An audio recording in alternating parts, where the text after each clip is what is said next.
welcome set. Gray maid took me by the elbow. So far as I could tell from what remained of her face, she was scared to do that, but her grip was firm nonetheless. She pulled me toward her, stood on tiptoe, and whispered to me in a painful croak. "Help!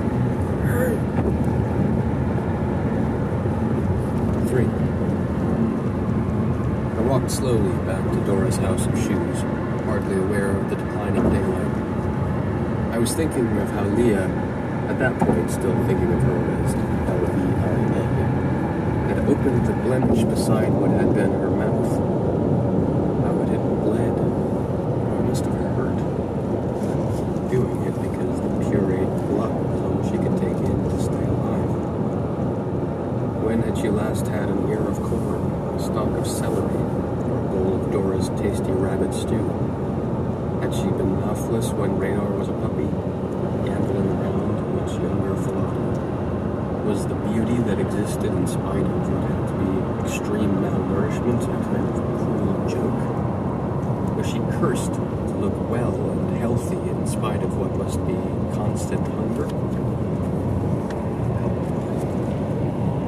Was there a way to do that? In a fairy tale, there would be. I remembered my mother reading me the story of Rapunzel when I could have been more than 5. The memory was vivid because of the story's ending. Terrible cruelty reversed by love. A wicked witch punished the prince who rescued Rapunzel by blinding him.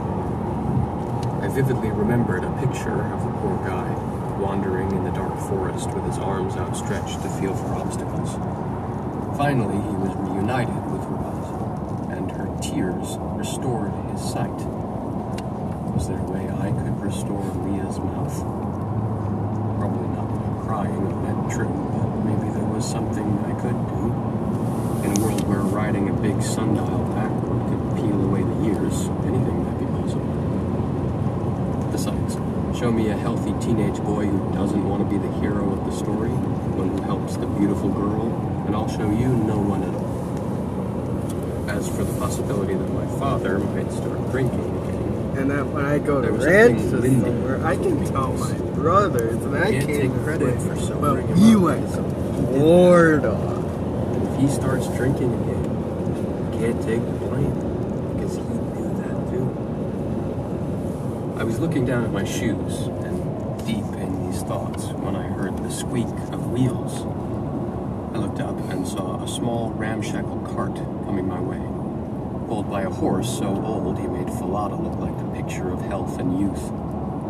There were a few bundles in it, with a chicken squatting on top of the biggest. Walking beside it, trudging beside it, was a young man and a young woman. They were gray, but not as gray as Leah's farmhands and maid. If that slate color was a sign of sickness, these people were still in the early stages. And of course, Leah hadn't been gray at all, just mouthless. Another mystery. The young man pulled on the horse's reins and stopped him. The couple looked at me with a mixture of fear and hope. Now after the I could read their expressions keep easily this enough, right. because their faces were mostly there. Or maybe I should keep The it going woman's for the eyes had begun to draw up, but seal. they were a long way from becoming the slits through which Nora observed the world. The man was worse. If not for the way his nose appeared to be melting, he might have been handsome. "Oh," He said, are we well met? If not, have what you would take. You have a weapon, I have none, and I'm too tired and heartsore to fight you. "I'm no robber," I said. "Just a traveler like you." The woman was wearing short lace-up boots that looked dusty but whole. The man's feet were bare and dirty. Are you the one the lady with the dog told us we might meet? That would be me, I guess. Have you a token? She said you would, or I gave her the boots I was wearing. They were my father's, and falling to pieces. You won't hurt us, will you? The young woman asked, but her voice was that of an old woman. Not yet a growl like Dora's, but getting there. These people are cursed. There it is! Yeah. Welcome to Georgia. Beach Like the State. worst kind. Yeah. Welcome to Georgia. I took one of the small leather shoe tokens from my pocket and gave it to the young man. Now I need to keep this going because the Tennessee one's gonna. Welcome to Georgia.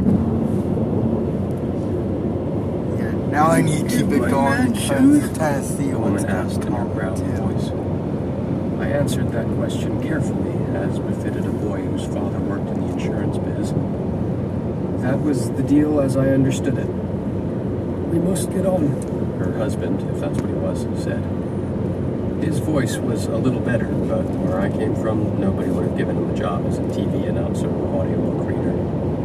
We thank you. From the woods on the far side of the road, a howl arose. It climbed until it was almost a shriek. It was a terrible sound, and the woman shrank against the man. Must get on. He said again, Wolfies. "Where will you stay?" The lady with the dog showed us a picture board and drew what we think was a house and barn. Have you seen it? Yes, and I'm sure they'll take you in. But hurry, and I'll do the same. I don't think being on the road after dark would be cool, was what I thought, but I couldn't say it. It wouldn't be wise.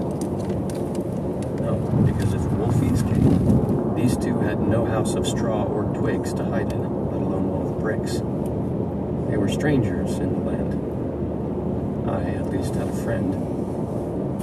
Go on now. What? I think you'll get new shoes tomorrow. There's a store, or so I was told. The man will give you shoes if you show him your, Okay, your token. go outside. I want to ask you a question, if I may. They waited. Ow, I want to go again. What is this land? Yeah, let's What do you go. call it? Fire. They looked at me as if I had a screw loose. A phrase I Ah. probably shouldn't say. And then the man replied, "'Tis Empress." "Thank you." They went their way, I went mine, picking up the pace until I was nearly jogging. I heard no more howls, but the gloom of twilight was thick by the time I saw the welcome window glow of Dora's cottage. She had also placed a lamp at the foot of her steps. A shadow moved toward me in the dark, and I dropped my hand to the butt of Mr. Bowditch's .45. The shadow solidified and became radar. I dropped to one knee so she wouldn't stress those bad back legs of hers by trying to jump up, which she was clearly preparing to do. I grabbed her around the neck and pulled her head against my chest. "Hey, girl. How are you doing?" Her tail was wagging so hard that her butt swung back and forth like a pendulum. And was I going to let her die if I could do something about it? Bullshit I was. Leah's made, it Yup, said. there it is. There, on the darkening road, Tennessee. Yeah. I made up my mind. She helped them both. Tennessee.